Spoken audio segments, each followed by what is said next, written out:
Hello, my people from everywhere. Welcome to It Ain't New, the show that represents the history of ethnic minority groups in the USA and where knowledge becomes power. If you don't know, now you know. I'm Bella. Estar. Nyke. Your very real hosts.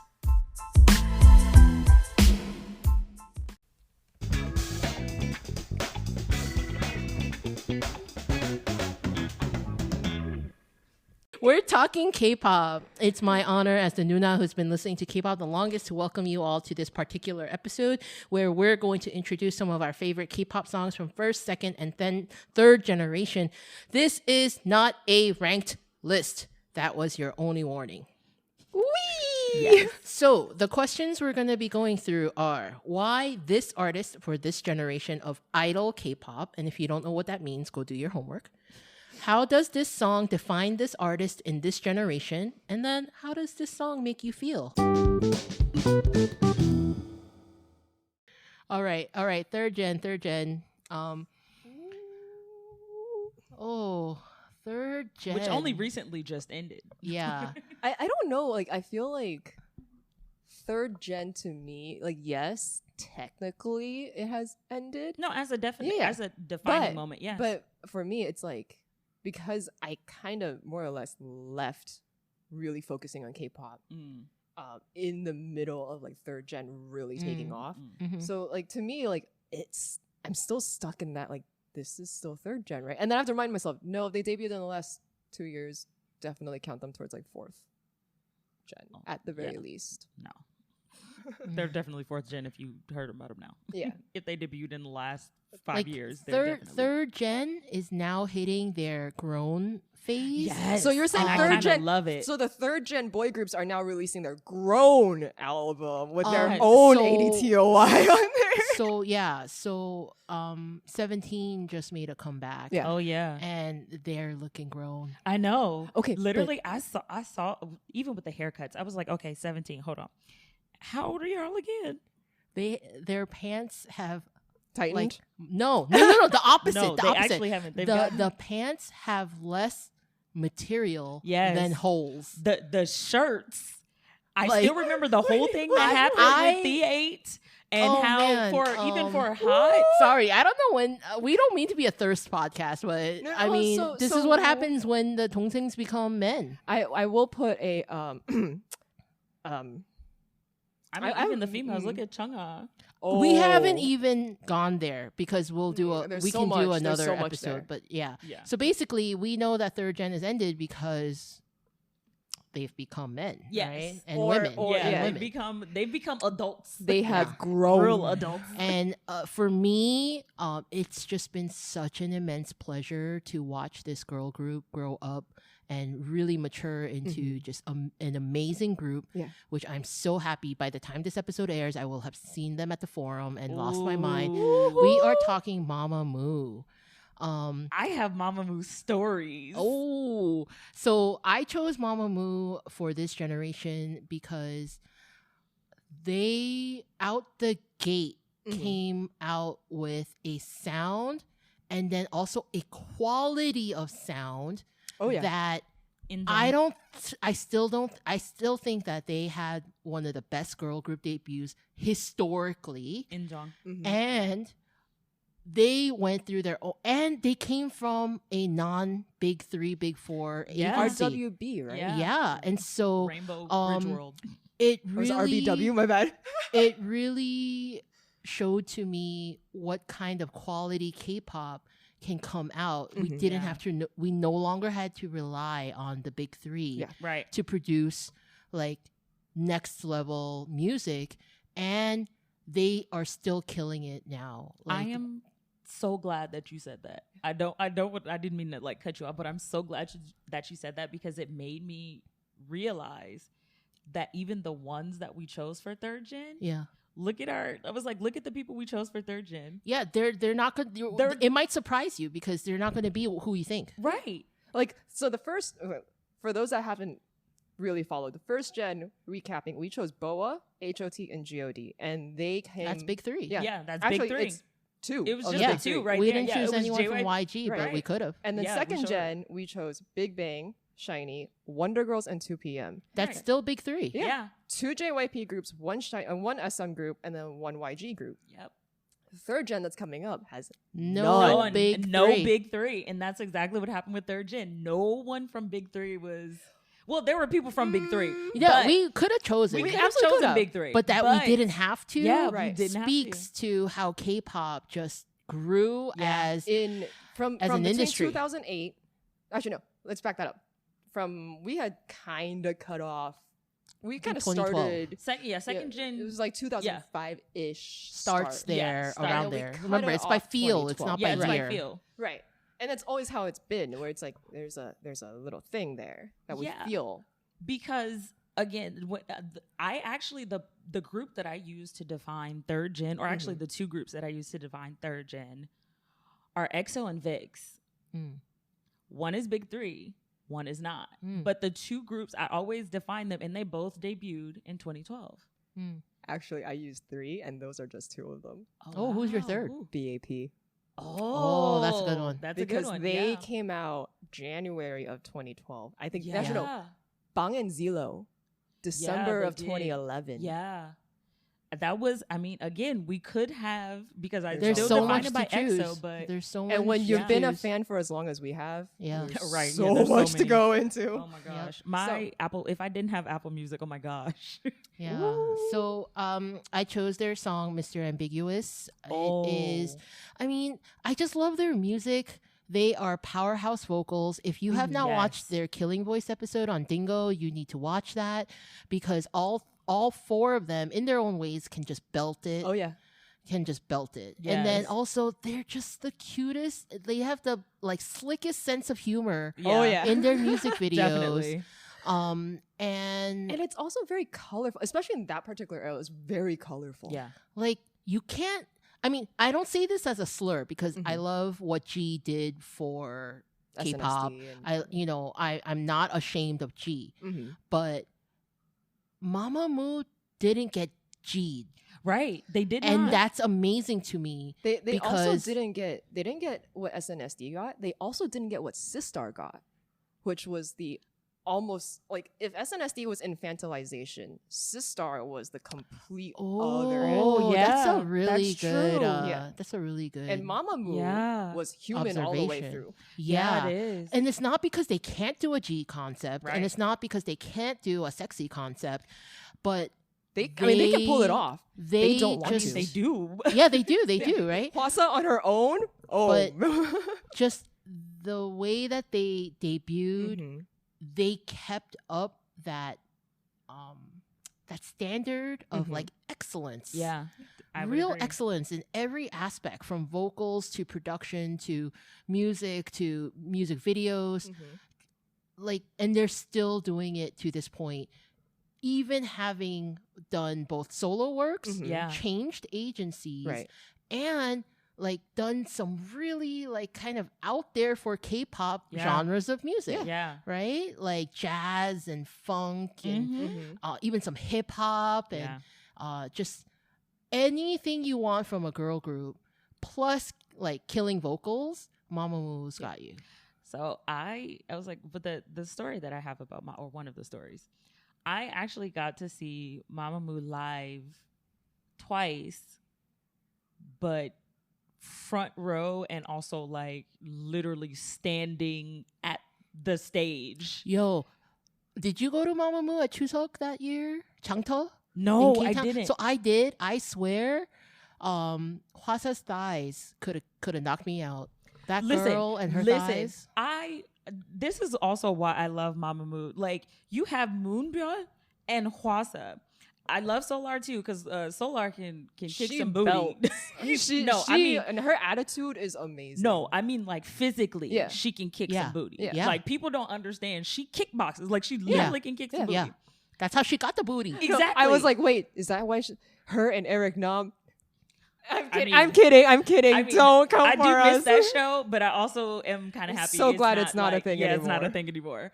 But I go to, it was actually at KCON, but I ended up getting to the Hammer Museum early, so I literally get in the front. Yes, I literally get in the front. Let me tell you, I'm gonna thank the stylist too, because the stylist, I mean, for all 4 of the ladies, Yes, great. But at KCON, Solar actually sings a solo. She actually sang, I think it was Speechless from Aladdin. Okay.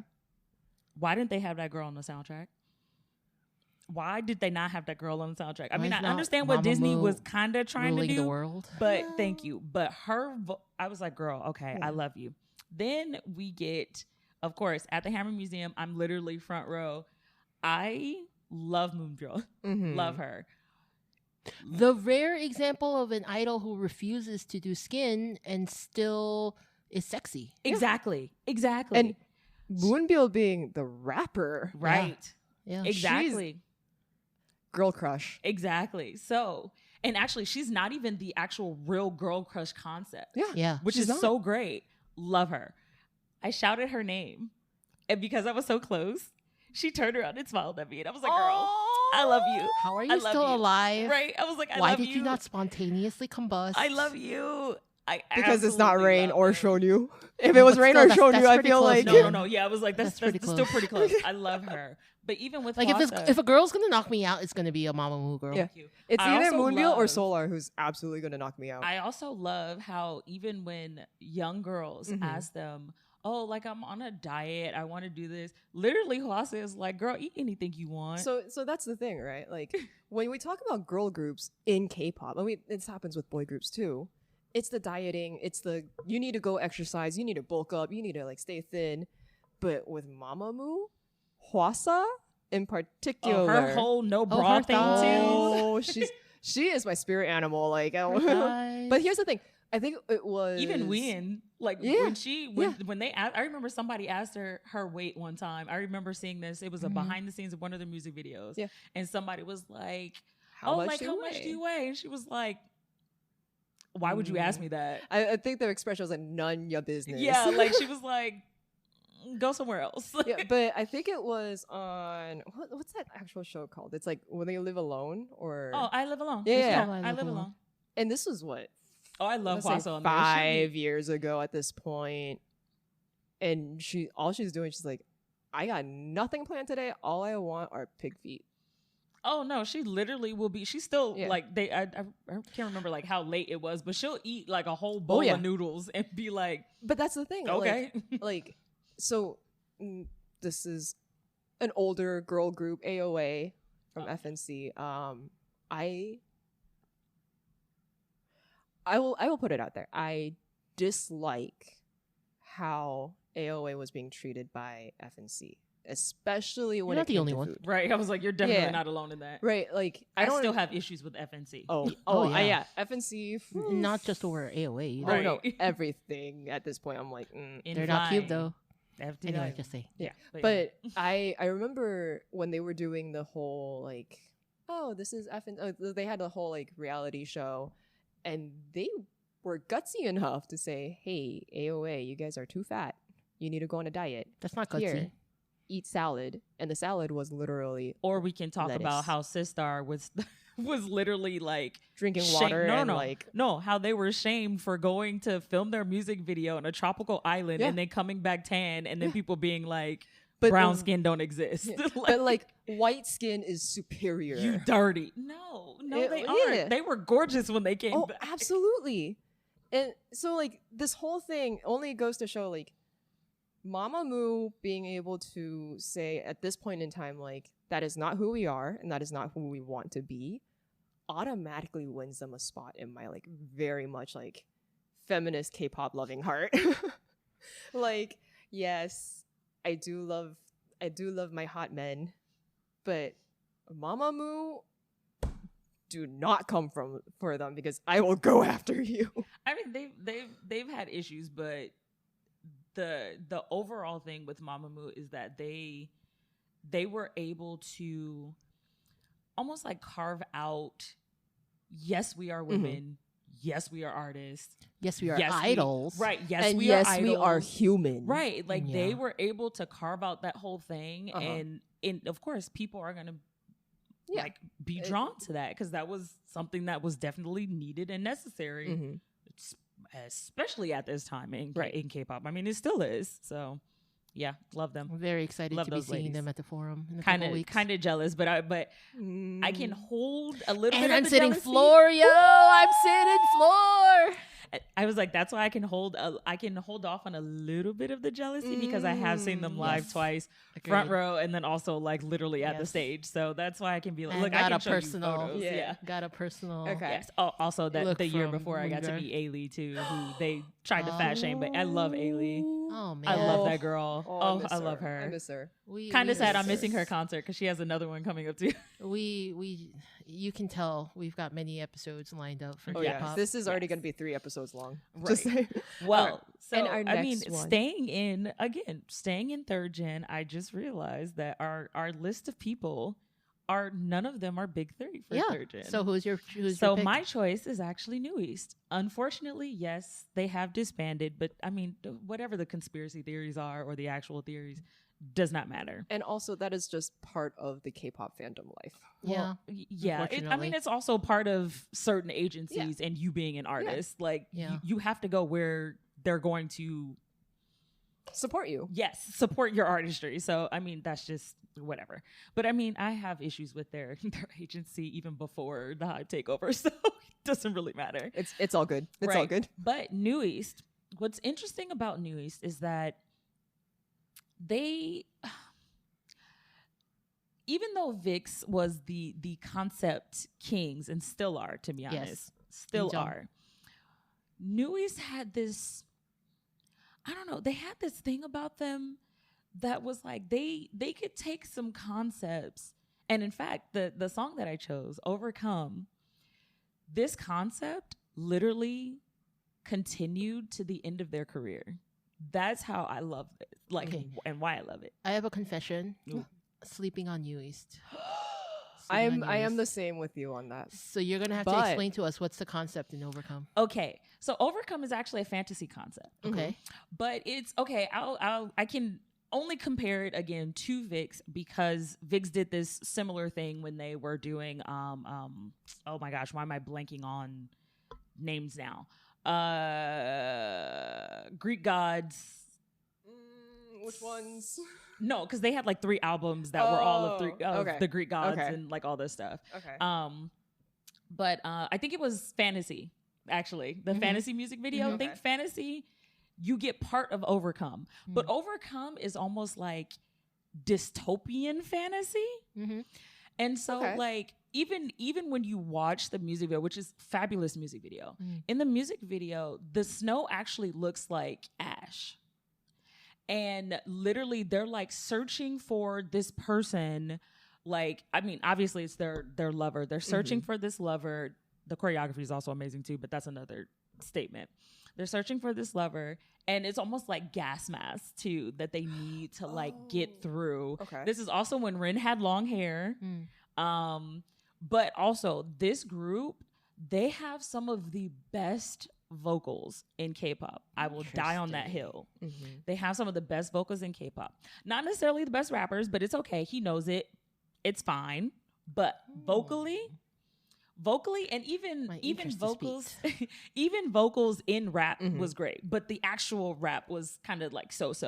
Only because I know some other like great rappers in K-pop. Like, yes, we've had this discussion. We literally had this discussion. Hilariously, none of them were from like hip hop oriented groups.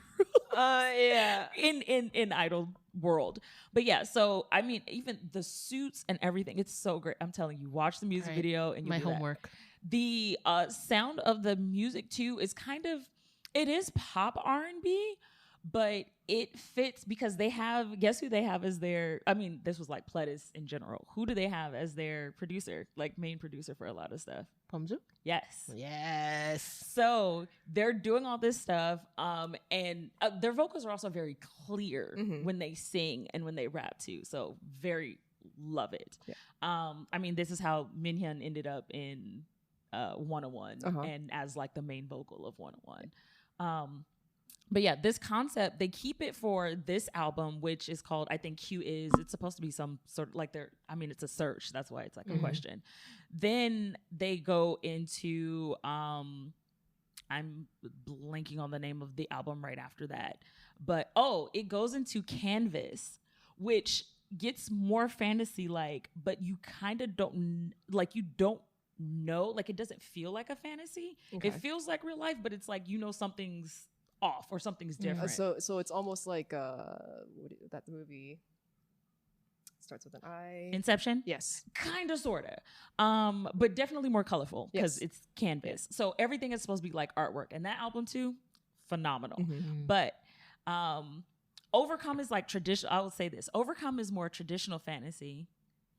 You get kind of like colorful Inception with Canvas. And then the last album, which after all of their like trauma with PD 101, the last album, they're literally back in that like traditional fantasy, unicorns, everything's bright and colorful kind of thing, flowers everywhere. They're like going into, I don't know, secret doors.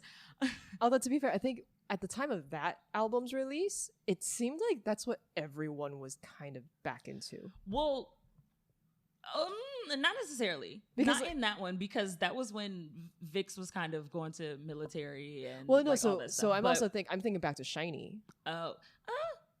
And like not at that time. I don't think. Yeah, it was like not at that time. What year was that?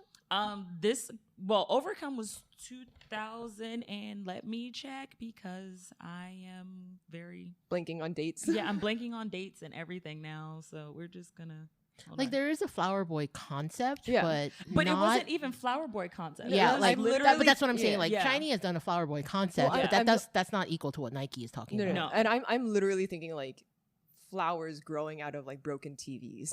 That's not they were no, that was you're probably thinking of their other song that came out around this time, which is Goodbye Bye. Maybe. But I'm also was them though. I'm also thinking primarily of Shiny, not one of one, but the one right after. This was 2016. Okay. Yeah. This was 2016. No, because I remember also too, because Ren at the time was about the only boy with in long K-pop hair. with long hair, right? That people would mistake for like people literally mistook him for a female and like all this stuff, right? And it was a part of the concept, but he was also like, okay, I got long hair, like what's the issue? Problem? What's the problem? Also, I mean, they were also kind of tapping into something that I saw was happening in third gen, which happened a little bit more in the beginning of fourth gen, is kind of going back and tapping into Korean culture. And kind of like trying to bring out these or bring attention to like these like old myths and things that kind of fit with the old folklores, the old musical instruments. Exactly. Yeah, this was 2016, but so great. I still love them, and it's kind of sad. Oh, that's why the last album was called Happily Ever After. Oh, so they were like, we're finally finishing this whole thing, because a lot of people don't know that after Canvas was released. That was when they were sent to Japan and were kind of forgotten in Japan. They were like left there. And this was why they ended up going on PD 101. And this is why everybody was crying when they were on PD 101. They didn't go because of choice. They went because Pledis was like, you either go or we're disbanding you now. And they were one of the groups, like we were talking about how 2 p.m. is like, they come back and you're like, oh, okay. Oh, you're still around? Right. New East was keeps coming back. Right. They were like gone though. They are. And then they came back after like on PD 101 and everybody was like, whoa. Where have you been? Where? But didn't you already debut? Yeah. And then they come out with like Happily Ever After and like all this ones, and that's why I think that's also why it was called Happily Ever After, because they were one of the groups that literally got that second chance, which is why Peak Time even became a thing. Yes, because of New East. Love these dudes. Love them all. Still love them. Oh, wow. That was Overcome. Sorry. Had to do a little New East 101 only because neither one of them, like they were. Like I knew about them. I have a few songs from them, but I've seen them. Right. But it's like. You've definitely heard at least more than a few of their songs. But it's like the history, the knowledge, like that was like, at that point, again, I was already like. Right. Out of, Well, you know, what's our slogan around here? Well, if you don't know. Now you know. And for this next one, I'm gonna try to do this in one shot.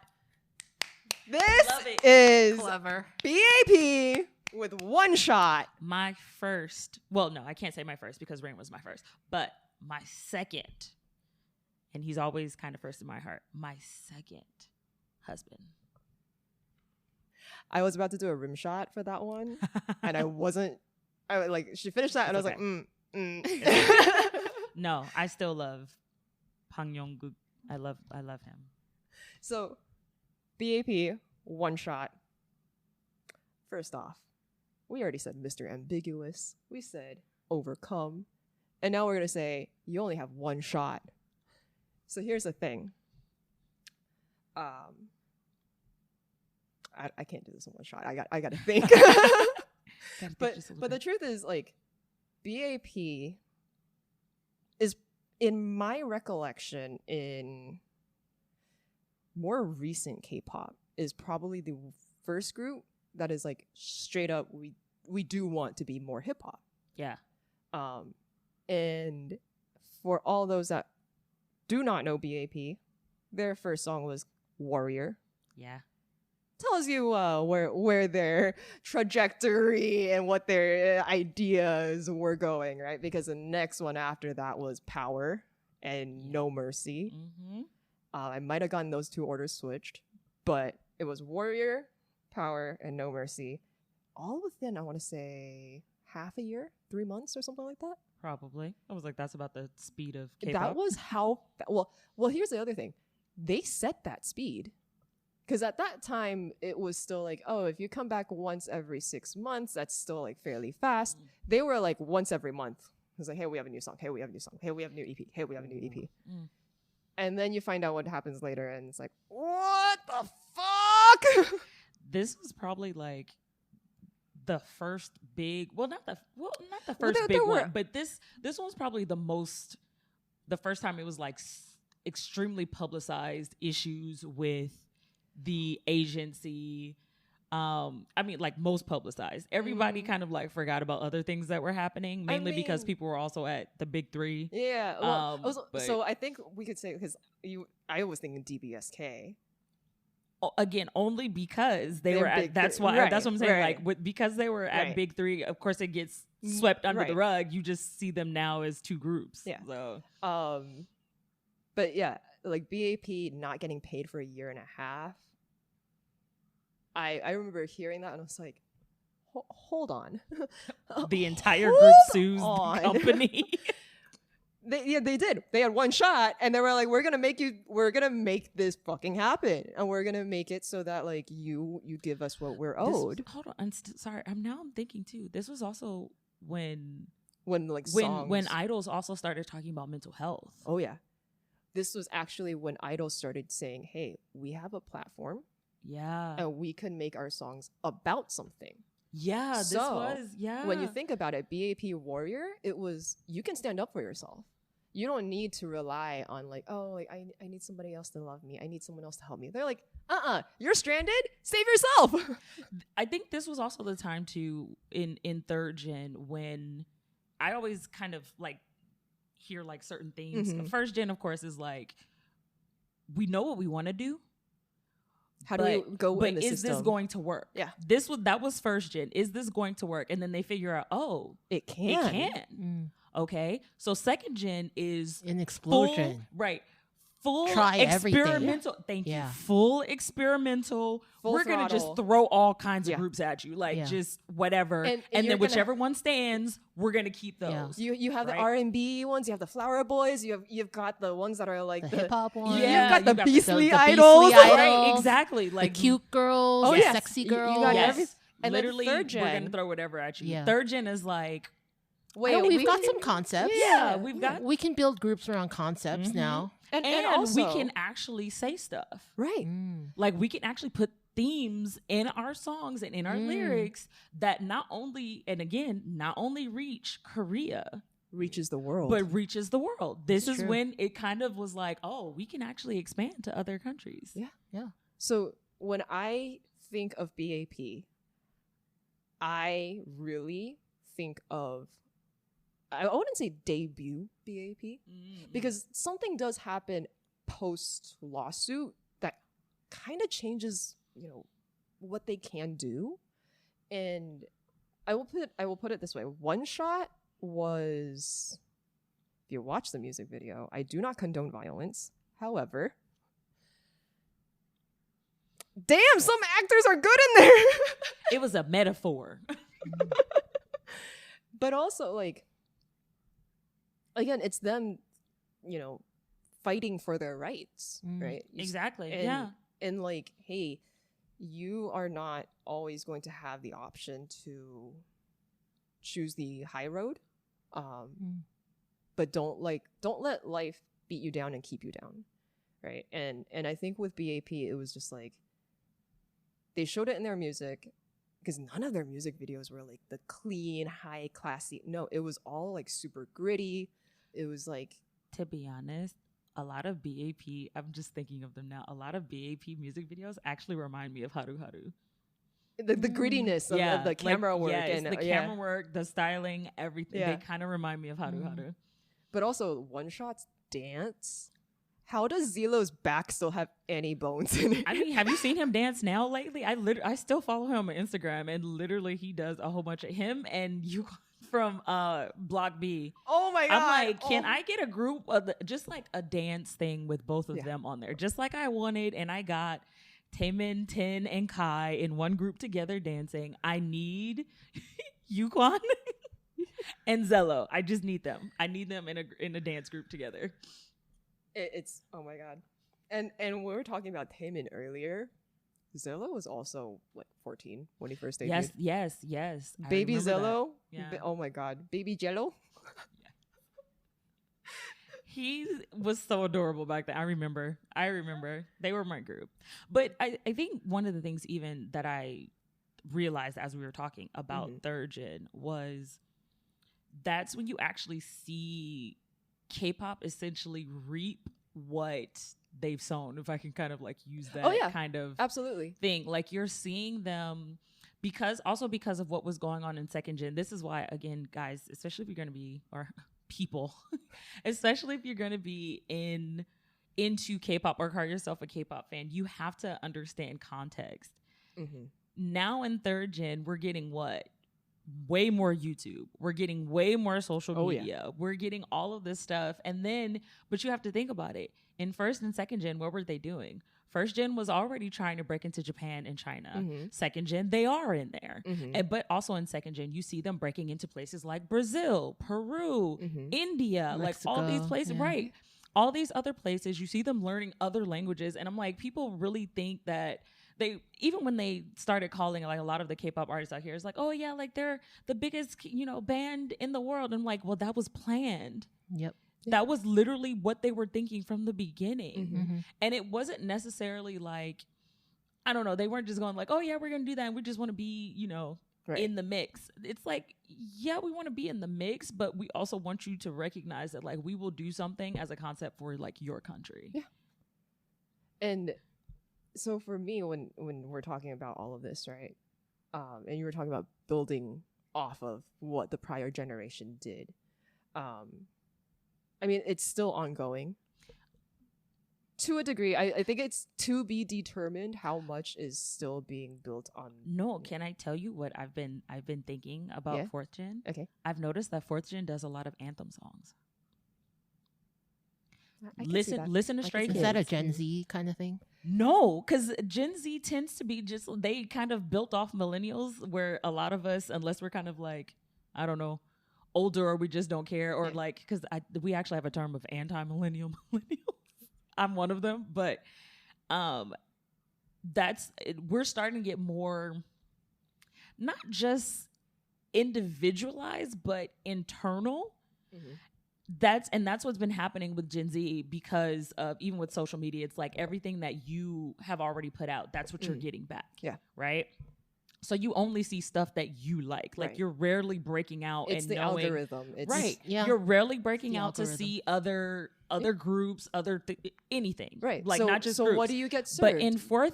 But in fourth gen, going off of what happened with third gen, where third gen was like, hey, we're going to be global. Like, we're actually going to be global. And fourth gen was like, you know what? We're going to include everybody. Yeah. we're going to literally do, I'm telling you, listen to any AT song, randomly listen to an AT song. They've made it to where you can literally like sing the whole way through, even though it's different members singing, but it's almost like everybody can sing the song together. And the other thing is Oneness is the same way too. It's kind of interesting. But what that actually does is it kind of makes all the songs sound very similar. Right. I think what's actually happening behind the scenes is that everybody's using the same producers. Because they're probably tired. They're probably like, hey, I've been doing this for like... It's not the groups. It's not the groups. Yeah, I think behind the scenes... The producers not even the producers. Behind the scenes, it's kind of what has happened in Hollywood. They're only going to greenlight stuff that's already been proven to do work. Well. Yeah. So you get fourth gen. Of course, they come out with, again, like ATEEZ does Say My Name. Right. Great song. And the numbers are really high up there. Right. So now the data's there. ATEEZ and Luna especially. Like, I don't necessarily listen to a lot of Luna, but Luna and ATEEZ especially, they did, of course, anthem songs, but they had very high international presence even before they actually came over to any other country. Yeah, and a lot of groups have been doing that. Dreamcatcher did that. Yes, I mean, exactly. If we go back to even second gen, like there are groups that also... Well, yeah, but I'm saying like in this, but I'm saying like in this fourth gen, I think it's particularly because now you've got like SM has their set producers, right? Even if they're not like SM on the SM roster, they have a roster for people who are not like, they have a contract list essentially. These are like their go-tos. Right. Most of those people don't just work for SM. Most of those people also work for JYP because JYP and SM work together, and also so does YG. Just look at the credits. And also, so they're freelancers aren't going to be picking like, hey, I work here, so I can't work at this other place. Work is work. Well, but some of them actually, I'm sorry, I know this. No. Some of these companies have certain like other companies you can't work with if you end up working for them. But I mean, it was because back then every company had their own sound. And so they would only get people that would have similar sounds in their work. But now, because of everything that's happening and because of like, again, the algorithm showing you what you've already put out there is what you like, you're getting the same producers working at just different companies for working for different groups. So you're going to get a similar sound. Like everybody, to be honest, I can pick out a Pharrell song. Yeah. There's nothing wrong with that. It's just Pharrell has his own style. Right. So again, when you've got, for instance, I listened to, what's that girl's name? I listened to a Promise 9 song, or Promise 9, but you know, there's no F in Korean. I listened to Promise 9. They had, I can't remember exactly what song it was, but one of their songs came out and I thought it was a Twice song. Then I looked at the credits. They had the same producer. Makes a whole lot more sense. But it wasn't like he made the same song. Oh, no. It was just a similar sound. Yeah. And then, of course, people even doing like this interesting thing with not really sampling, but also sampling, like Blackpink, their songs. There are a bunch of other people. Their songs sound the same. Mm-hmm. It's not necessarily because they've got Teddy on it. It's because of people know Teddy's recent style of music is very similar to other people's recent style of music as well. Because of the songs that they ended up sampling. Right. Because this is what the company has already said, or this is what they've already seen is going to sell. Mm-hmm. So they're going to keep doing it. I mean, literally, SM has a track record of this. And that goes back. Look at Suju. Yeah. They're going to continue to try this. Literally, Suju, one of the biggest groups, and I don't mean like in necessarily just numbers terms, but in actual numbers terms. Who do you get right after that? Coming out of SM? Because Suju kind of sort of didn't work. Who do you get after Suju? Who came out after Suju? Wasn't it Shiny? EXO. I mean, like numbers wise. Oh, numbers wise. EXO. But look what happens to EXO. Who do they come out with next? NCT. And NCT's concept was literally that they would have an infinite number of members. This is correct. Until recently, they stopped that. You also have to remember Super Junior was SJ05 at first. Project group only. Well, Shiny was an experimental group, and so was FX. But SHINee was an experiential group in the sense of like we don't know what their sound is going to end up sounding like. Well, yeah. Whereas like Super Junior's like you guys are supposed to rotate after the year. Exactly. But I'm saying like this is what companies, right? SM in particular, because it didn't go all the way right with Suju. We're gonna try it again with EXO. Yeah. All of that crap happens with EXO. They're EXO, like, oh shoot, EXO-K. Wait, no, we can't handle that. Like this is not working. So they're like, we're gonna try it again with NCT. And because NCT has so many subunits and they have an infinite number of members, you can literally do whatever you want with them, and they're still NCT. So NCT Universe? Exactly. No, they do have it. Yeah. I mean, people... It exists. Literally, they're called neoculture technology for a reason. Yeah. And this is actually what I'm getting my PhD in, which is kind of funny. But NCTU. Yeah. That's the first... NCTU. That was the first one. Yes. And then, but they're also showing exactly what's happening at SM, like internally too. SM has a number of subsidiary companies. I mean, most agencies do have that because not everyone can sound like SM in particular for pop. Right. We're going to have classical music. They can't be on SM Entertainment. It just, that's not the sound. Like classical music and K-pop. Well, I mean, they did just do the orchestral version of Into the New World. So it is a possibility, but I think with the sound of K-pop, imagining like classical instruments with it it has to be done in a very careful way. Exactly. And this is why we also started this by saying this is people from idol pop.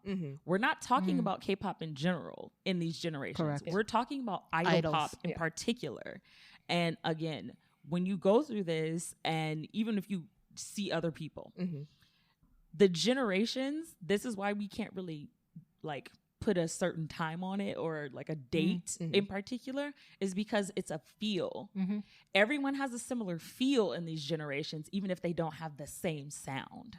And definitely that is definitely coming more to light with fourth gen. Right. Exactly. Like we can say, hey, second gen has a very similar cohesive sound, but it's also like I can pick out that is a Big Bang song. Right. Or that is a SHINee song. Exactly. Or that is but it's not like, but now, like you said earlier, fourth gen is a lot of anthems. Exactly. And that's I guess that's just where, fourth gen is gonna go, and where maybe in the future the pendulum is gonna swing the other way, and it's like I don't want to hear anthems anymore. But this is also why I really miss second gen. No, I really miss Isuman at SM, because I feel like he was going somewhere with Kwangya. I know people hate it. They're like, we don't understand it. I mean, he didn't explain it to, first and second gen at SM, and third gen didn't necessarily get it either. But I feel like he was going somewhere. He was going somewhere, and just no one really like understood it quite yet. So a little more ahead of his time. Yeah. Okay. Yeah. Well, that was our first episode of first 3 generations of K-pop, and there's still so much, and I'm just like I really don't know where to even. I'll say this was fun. Yes. Because it really gets us to think of like, again, what actually is K-pop. And like what songs stick out? Because people are still asking this question. Yeah. Even after K-pop has become technically mainstream in America. And even before we started this podcast, we were having this discussion of like, well, what defines K-pop, and how are we going to talk about K-pop? Is it pop music in Korean? Is it like, is it a particular sound? I mean, this is exactly why it took us like an hour just for the second half. Yeah. But this is also exactly why the American music market does not understand K-pop. They still put it as one genre, and it's like, it's not a genre. It's a category, but it's not a genre. We just before this recording, we were talking about Bang Yong-guk. That's why we ended it on one shot. Yes. Yeah. And you just like Nyke, you talking He's about my second husband. You talking about like, oh, they would have just lumped all of K-pop under one category. What was it that we actually were talking about for him? So we got tickets. We're gonna go see Bang Yong-guk when he's in LA Roll that. And on Ticketmaster, his category is not K-pop. His category is hip hop rap, which is the perfect category. Yeah. I'm really happy because that is a sign. If it's Ticketmaster that is doing this, that is a sign that things are moving forward. Right. We'll see. I mean, that's what's so fun about being a long time fan. You get to see all the changes. Yeah. I mean, generation to generation, there are ups and there are downs.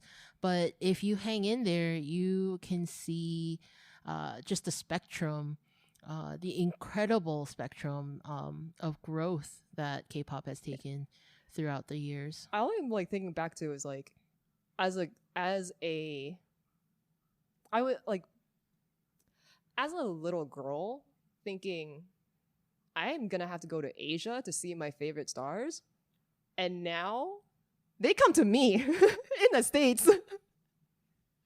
I have the opportunity to go see some of my favorites. True. That's the good part of K-pop becoming mainstream. Now we gotta make that happen for Mandopop and J-pop and Thai pop and everybody. Your project for the next 10 years. Yeah. My project for the next life. This is what this podcast is supposed to do. No, I'm kidding. We have higher and loftier goals than that for this podcast.